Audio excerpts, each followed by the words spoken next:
Assalamualaikum warahmatullahi wabarakatuh. Anak-anakku sekalian, mari kita mulai pertemuan kali ini dengan bacaan basmalah. Bismillahirrahmanirrahim. Kali ini kita akan melanjutkan materi yang masih semester genap kelas 11. Kali ini kita akan membahas tentang sistem koordinasi atau sistem regulasi. Sistem koordinasi itu meliputi 3 sistem organ. Yang pertama adalah sistem indera, sistem saraf, dan sistem endokrin. Ketiga sistem ini saling keterkaitan dalam saat bekerja. Kita akan bahas yang pertama, yaitu sistem saraf dulu. Sistem saraf ini terdiri dari banyak sel saraf atau disebut dengan neuron. Karena neuron itu merupakan unit terkecil struktural dan fungsional yang membentuk sistem saraf. Sistem saraf ini yang berfungsi mengantarkan rangsang dari reseptor ke saraf pusat, dari saraf pusat ke efektor atau otot dan kelenjar. Adapun struktur neuron itu terdiri dari beberapa. Yang pertama adalah badan sel saraf atau perikarion, merupakan pengendali seluruh aktivitas neuron karena di dalam badan sel itu terdapat inti sel yang berfungsi untuk menerima rangsang dari dendrit ke akson. Yang kedua adalah dendrit, merupakan bagian neuron yang ukurannya pendek dan bercabang. Dendrit itu berfungsi untuk menerima impuls dan meneruskan ke badan sel saraf. Yang ketiga adalah akson, adalah bagian neuron yang ukurannya panjang. Percabangannya itu panjang dan tunggal. Bagian ujung pada akson itu terdapat atau berisi neuron transmitter. Yang keempat adalah selubung myelin, adalah selubung akson yang berisi lemak berwarna putih ke kuningan dan bersegmen. Selubung myelin ini disusun oleh sel yang disebut dengan sel sekuan. Bagian akson yang tidak ditutupi oleh myelin disebut nodus Ranvier. Kita bisa lihat gambar berikut ini. Jadi percabangan yang banyak, yang kecil, yang pendek itu disebut dendrit, terus bagian yang membentuk lingkaran disebut badan sel. Kemudian yang memanjang-panjang itu disebut akson, dan akson itu diselubungi oleh selubung myelin yang terdiri dari sel sekuan. Berdasarkan fungsinya, neuron dibagi menjadi 3.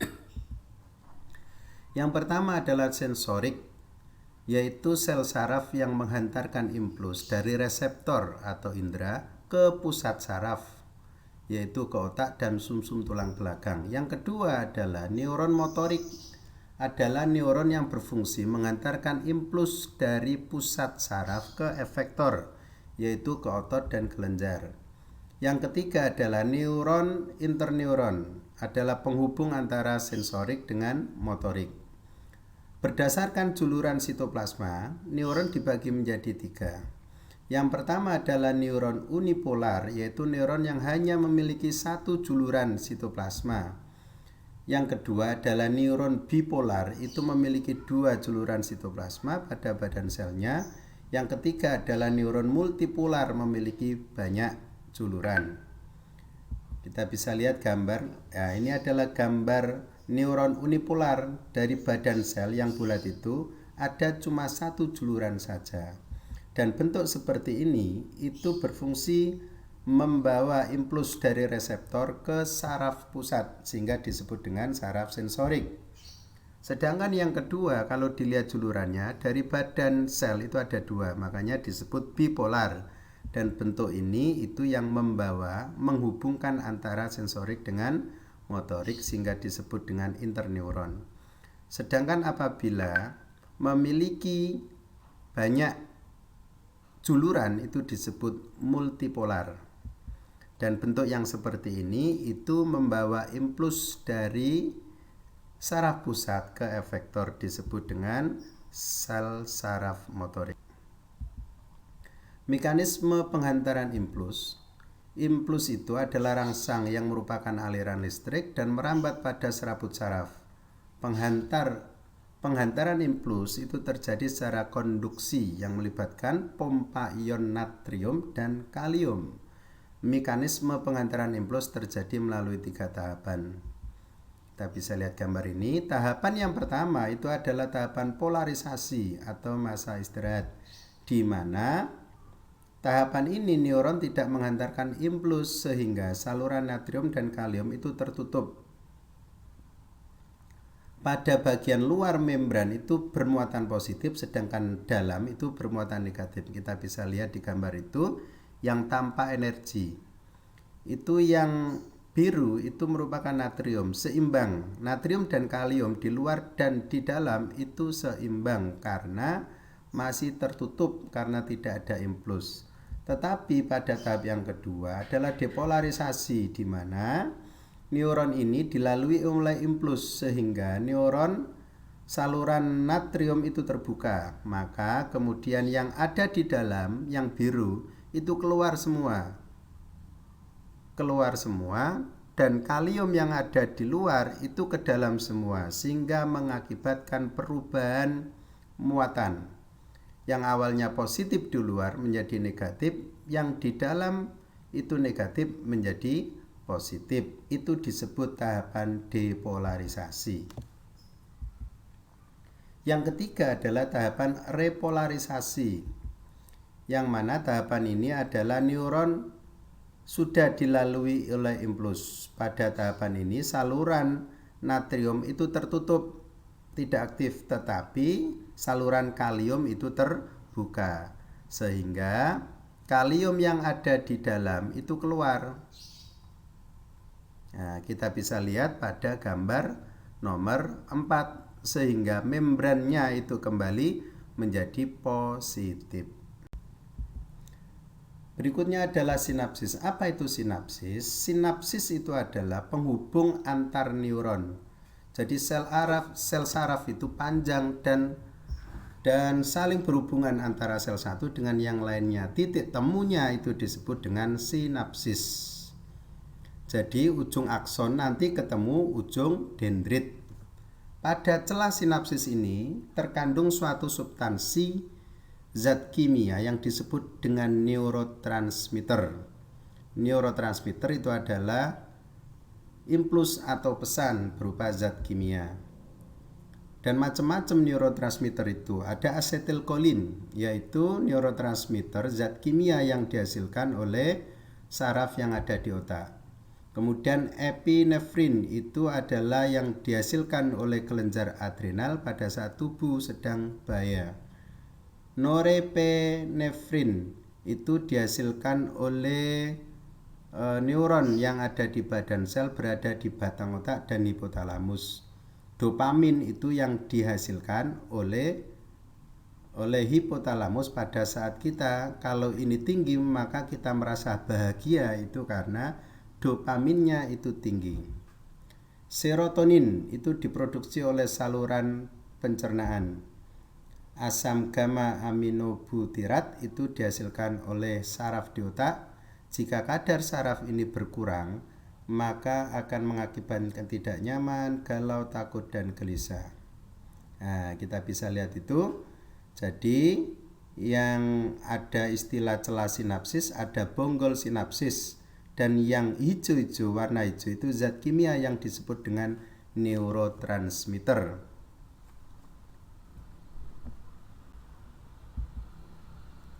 Proses terjadinya gerak ada 2. Yang pertama adalah gerak biasa. Gerak ini terjadi lebih lambat daripada gerak refleks.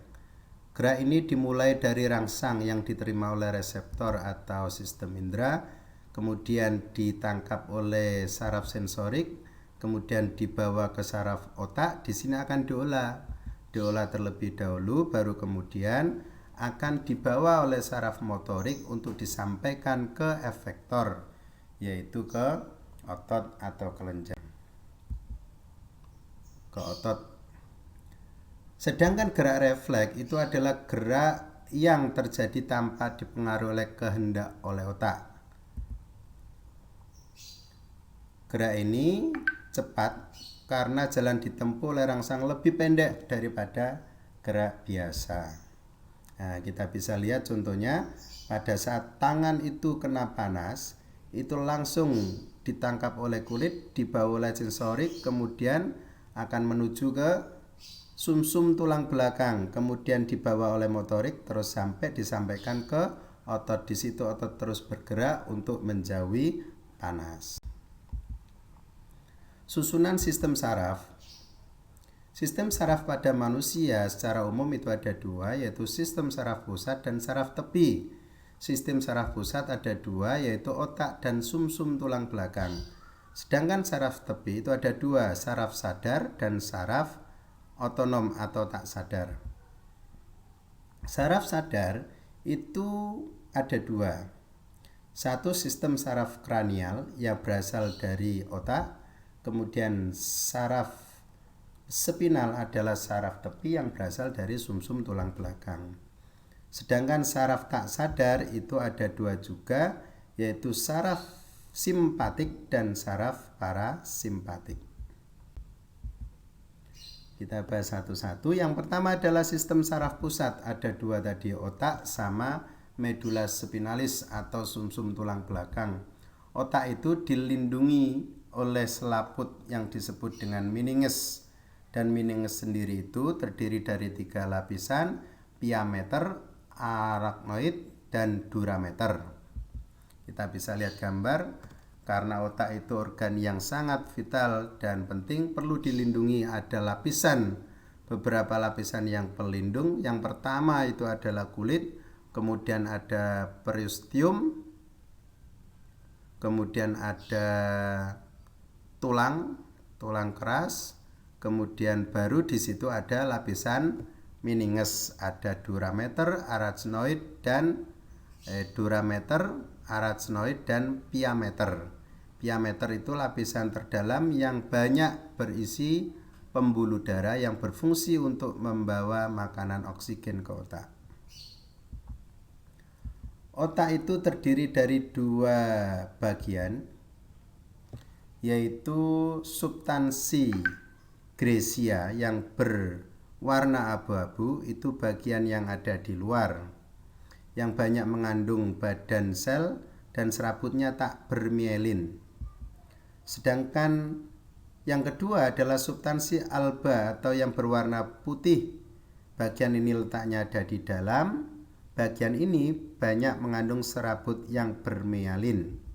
Nah, kita bisa lihat itu kalau otak itu dipotong, nampak bagian ada yang putih di tengah dan abu-abu itu di luar. Dan ini terbalik kalau kita nanti akan lihat pada sumsum tulang belakang warnanya. Bagian-bagian otak sebagai berikut. Yang pertama itu adalah otak besar atau cerebrum.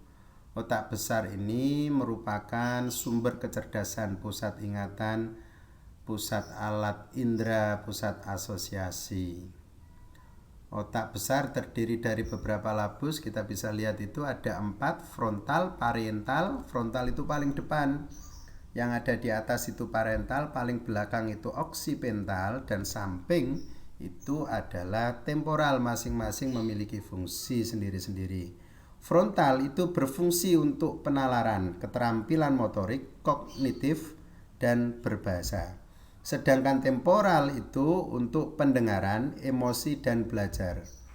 Kemudian parental yang letaknya ada di belakang frontal itu berfungsi untuk mengatur suhu, mengatur rasa, tekanan, sentuhan, dan rasa sakit.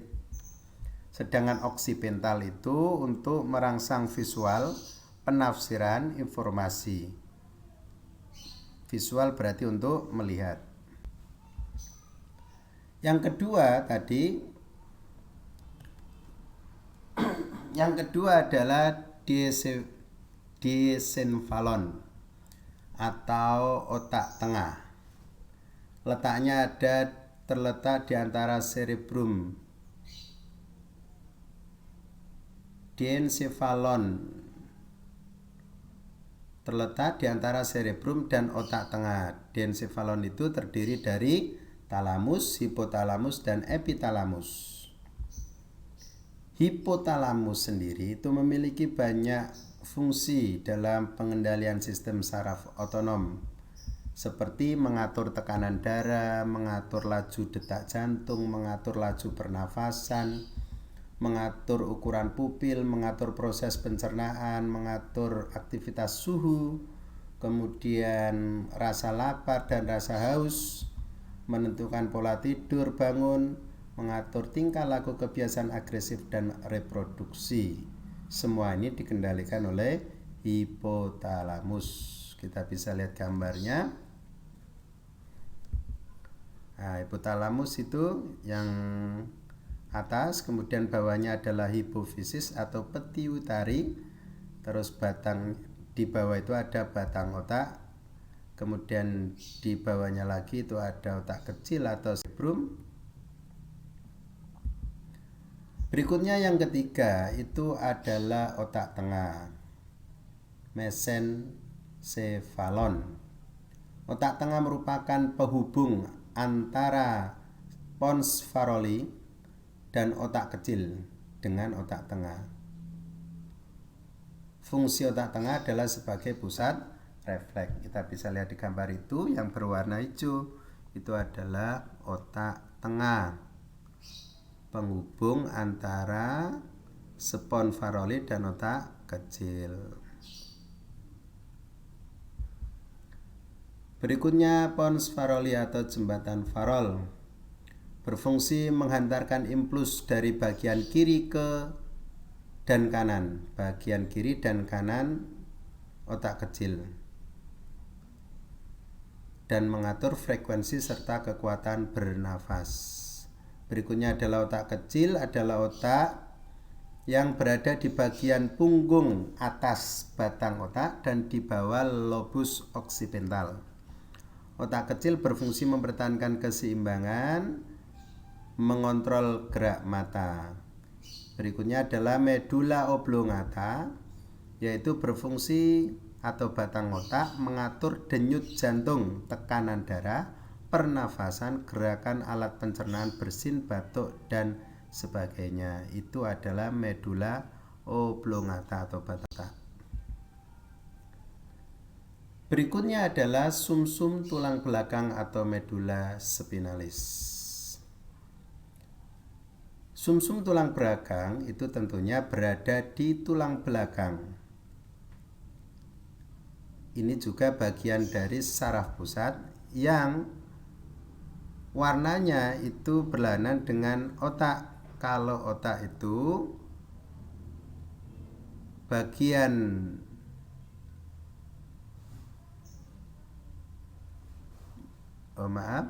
kalau kita lihat di gambar itu bagian dalamnya itu berwarna putih, berwarna abu-abu, dan bagian luarnya itu berwarna putih.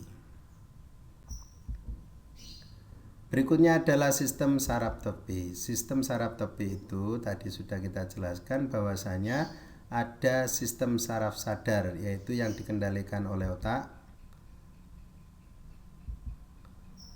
Seperti pada saat kita menggerakkan tangan untuk berjalan, mata berkedip, semuanya itu sadar, berarti dikendalikan oleh saraf tepi.